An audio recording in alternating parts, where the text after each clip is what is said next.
Hello everyone, welcome back to my channel. This is Nishan Sari. सो कैसे हैं आप सब? अल्हम्दुलिल्लाह मैं भी बिल्कुल ठीक हूँ। तो आज प्लान बन गया है अम्मी और बहन के साथ शॉपिंग पे जाने का। तो हम निकल पड़े हैं अपनी शॉपिंग के लिए। लेकिन शॉपिंग में जाने से पहले हमें वहाँ पहुँचते ही लग जाती है बहुत ज़ोरों वाली भूख। तो यहाँ पर मैं वेट कर रही हूँ अपने छोले भटूरे का, और छोले भटूरे आ गए हैं। तो मैंने इनको टेस्ट किया, जो कि ठीक ठाक थे, एवरेज थे। लेकिन भूख जो है मुझे बहुत ज़ोरों की लगी थी, तो इसलिए मैंने फिर इनको खा लिया। फिर उसके बाद हम यहाँ खा पी के अपनी पेट पूजा करने के बाद निकल जाते हैं अपनी शॉपिंग की तरफ। फिर हम शॉपिंग के लिए यहाँ पर अबाया देखने के लिए आ गए थे, तो जहाँ पर मुझे भी अपने लिए चाहिए था और मेरी सिस्टर को भी चाहिए, तो हम दोनों ने देखना स्टार्ट कर दिया। लेकिन इनका कलेक्शन जो है आज इतना अच्छा नहीं था, वरना इनका कलेक्शन जो है काफ़ी अच्छा होता है। उसके बाद काफ़ी खोजबीन करने के बाद मेरी सिस्टर को एक अबाया ये वाला पसंद आया, जो कि मुझे भी अच्छा लगा और उसको भी बहुत पसंद आ रहा था। तो मैंने कहा चलो तुम ले लो। वो कह रही थी नहीं बाजी आप ले लें, लेकिन कोई नहीं, छोटी है, उसने रख लिया। उसके बाद मैंने भी एक अपने लिए पसंद किया, लेकिन ये ना तो मेरी अम्मी को अच्छा लगा और ना ही मेरी सिस्टर को। तो इसलिए मैंने फिर उसको जाने दिया कि शायद दोनों को ही अच्छा नहीं लग रहा था, फिर मैं उनकी पसंद से ज़्यादा चीज़ें खरीदती हूँ। तो बस मैंने फिर उसको रहने दिया। उस बस हमने वो वाला अबाया पैक कराया और फिर हम यहाँ से निकल। इस मार्केट में ना आपको बहुत ही ज़्यादा अफोर्डेबल प्राइस में चीज़ें मिल जाती हैं। मैं ये तो नहीं कहूँगी कि अनलिमिटेड ज़्यादा रिजनेबल होगी, लेकिन हाँ काफ़ी अफोर्डेबल आपको मिल जाता है। ऐसा लूट मार की जैसी कोई चीज़ नहीं है। ये भगत सिंह मार्केट है और हापुड़ अड्डे से जाकर आप इजी जा सकते हैं। जो मेरठ में है उनको मालूम होगा ये कहाँ पर है, कहाँ पर है। तो बस मैंने सोचा चलो मैं भी कुछ देख लेती हूँ। तो बस मैं भी फटाफट से आ गई बच्चों के कपड़े देखने के लिए। काफ़ी अफोर्डेबल थे तो मैंने भी देखने शुरू कर दिए, लेकिन इनका फैब्रिक वगैरह मुझे इतना ज़्यादा अच्छा नहीं लगा। तो फिर मैंने सोचा कि चलो कुछ और देख लेते हैं। तो मैंने यहाँ पे बहुत चीज़ें देखी, लेकिन मुझे ऐसा कुछ खास समझ में नहीं आया, तो फिर मैंने छोड़ दिया। तो फिर साइड में शॉर्ट्स वगैरह आपको नज़र आ रहे होंगे, तो मैंने फिर इन पे ट्राई किया कि नोनों के लिए मैं ये देख लेती हूँ, क्योंकि टी शर्ट तो मुझे इतनी ज़्यादा अच्छी नहीं लग रही थी। तो फिर मैंने ये शॉर्ट्स वगैरह देखे, तो ये मुझे थोड़ा ठीक लग रहा था, लेकिन ये कलर ऑलरेडी मेरी नोनों के पास था। तो मैंने इससे मिलता जुलता कलर बिल्कुल भी लेना सोचा कि नहीं, ठीक नहीं रहेगा। तो फिर मैंने एक येलो कलर का है शॉर्ट, वो मैंने ले लिया। फिर हम आगे बढ़ गए और देखे काफ़ी कुछ अच्छा मिलता है इस मार्केट में। आजकल जो ट्रेंड चल रहा है सभी कुछ आपको इस मार्केट में मिल जाएगा। और हम लोग ना ज़्यादातर इसी मार्केट से अपनी ईद की शॉपिंग, कोई भी फंक्शन हो उसकी शॉपिंग, हम ज़्यादातर यहीं से ज़्यादातर अपनी सारी शॉपिंग वगैरह करते हैं।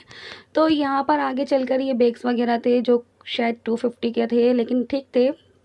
फिर आगे चल के ये देखें कुछ क्रॉकरी का सामान इस शॉप पर था। यहाँ से ना अम्मी को भी कुछ चाहिए था और मुझे भी किचन के लिए थोड़ा बहुत सामान चाहिए था। ये शायद न्यू शॉप यहाँ पर ओपन हुई है, यहाँ पर आप चाहें तो विज़िट कर सकते हैं। काफ़ी अच्छा सामान है, यहाँ पर सेल में था सब कुछ। इन्होंने बोर्ड लगाए हुए थे, जो सामान जितने का है सबके पास बोर्ड था, कोई कन्फ्यूजन नहीं होगा बिल्कुल भी। तो मैं भी यहाँ पर देखने लग गई अपने घर के लिए कुछ प्लेटें वगैरह, ट्रे, कुछ भी यहाँ पर बहुत कुछ था, आप जो चाहे ले सकती हैं। तो मैंने तो यहाँ से बहुत सारी शॉपिंग कर ली थी, और पता है बहुत दिनों बाद मैं अपनी अम्मी के साथ शॉपिंग पे आई थी। बहुत ज़्यादा टाइम हो गया था। लास्ट टाइम मेरे ख्याल में रमज़ानों में लास्ट हमने शायद शॉपिंग की होगी। उसके बाद मैं अभी अम्मी के साथ शॉपिंग पे आ रही थी, तो भाई मैंने तो बहुत ज़्यादा एंजॉय किया, क्योंकि मैं ज़्यादातर अपनी शॉपिंग जो है अपनी या तो अपने हस्बैंड के साथ करती हूँ या अम्मी के साथ करती हूँ, लेकिन अम्मी के साथ वाली शॉपिंग का मज़ा ही अलग होता है। तो आज ना मुझे बहुत ज़्यादा मज़ा आ रहा था, लेकिन मुझे ना अपनी नोनों की यहाँ पर बहुत ज़्यादा याद भी आ रही थी, क्योंकि मैं ज़्यादातर नोनों को, ज़्यादातर क्या, मैं कभी उसको छोड़ के ही नहीं जाती हूँ। आज फर्स्ट टाइम था कि मैं उसको छोड़ कर आई थी उसके डैडी के पास, और मैं बार बार कॉल करके बस यही पूछ रही थी कि वो कैसी है, कैसी नहीं, परेशान तो नहीं कर रही, क्योंकि मैं उसको कभी भी छोड़ के नहीं जाती हूँ। उसके डैडी ने बोला चलो मैं रख लूँगा, तुम आराम से जाओ, क्योंकि बच्चों को मार्केट में लेके जाना थोड़ा सा मुश्किल हो जाता है, और बच्चे भी बहुत ज़्यादा अनकंफर्टेबल हो जाते हैं। तो बस मैंने इसलिए सोचा कि वो घर पर ही ज़्यादा ठीक से रह लेगी। तो वैसे ना जब उसके डैडी और मैं शॉपिंग पे आते हैं हम उसको साथ लेकर आते हैं, क्योंकि किसके पास छोड़ें। लेकिन आज वो मेरे पास बहुत अच्छा मौका था, तो मैंने भी छोड़ दिया और मैं भी निकल गई थी आज अम्मी के साथ शॉपिंग पे। तो देखिए ये कितना अच्छा सेट है यहाँ पर, जो मुझे बहुत यूनिक और अच्छा लगा, शायद मैंने ही फर्स्ट टाइम देखा हो। यहाँ पे मुझे मिरर दिखा तो मैंने भी थोड़ा सा स्टाइल स्टाइल मार लिया।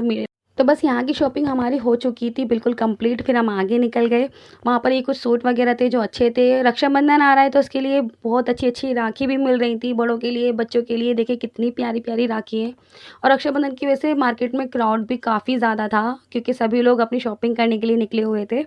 बस फिर हम आगे निकलने के बाद ये अम्मी को कुछ मेट्स वगैरह चाहिए थी, तो हम उसकी शॉप पर आ गए, और मुझे भी यहाँ से कुछ सामान लेना था, तो बस मैंने भी वो ले लिया। फिर यहाँ आगे चल के ना एक ज्वेलरी शॉप थी, जो इतने कुछ खास यहाँ पर हमें पसंद नहीं आया। फिर यहाँ पर मैंने कुछ अपने लिए सूट वगैरह देखे, और यहीं पर मुझे बहुत ज़्यादा चक्कर आने लगे, सर घूमने लगा। तो बस मैंने अम्मी को बोला आप घर पर चलें। तो बस यही था मेरा कुछ आज का व्लॉग। आपको अच्छा लगा तो ज़रूर लाइक शेयर सब्सक्राइब करना बिल्कुल मत भूलिएगा। Thank you for watching, love you all.